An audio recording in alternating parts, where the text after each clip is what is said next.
Hey everyone.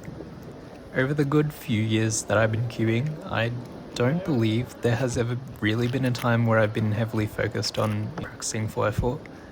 However, that has kind of changed recently.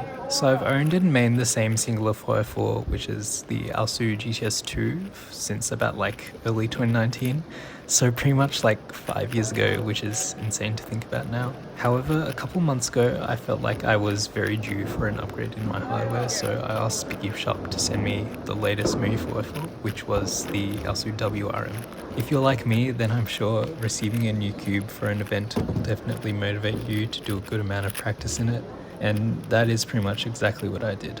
I set up the cube with some SES Cosmic loops, and I did a huge amount of solves to prepare for my upcoming official rounds and dropped my global average by a few seconds from about 39 to 36. Now previously I've failed doing well in official 404 rounds an absurd amount of times. I averaged comfortably sub 40 for like a lot more than half the year, so that was my goal for a lot of those rounds. But after every time I was on pace to get an average like that, I always managed to choke and count a worse than mediocre time. And when I say like every time, I mean it. The average you're watching right now is my first official sub 40 average of 37.15.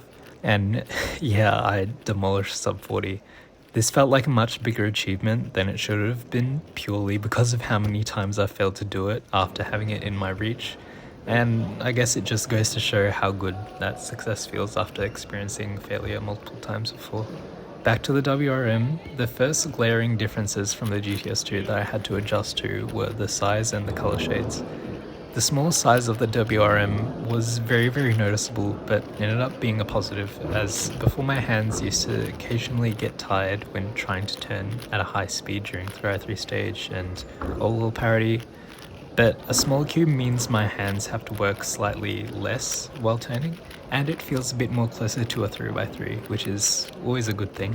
In terms of color shades, aesthetically I preferred the lighter green on the GTS2, but the dark green on the WRM was nowhere near a deal breaker for me. The WRM's performance is very on par with the GTS2, if not better. The feeling and stability are very similar, however the WRM I'd say is a tad faster naturally, but it also boasts slightly stronger magnets to compensate for that. Overall, awesome cube. Though the WRM itself has aged a few years, I'd 100% recommend this 404 to anyone who enjoyed the GTS2, or pretty much anyone looking for an upgrade to smash their PR like I did.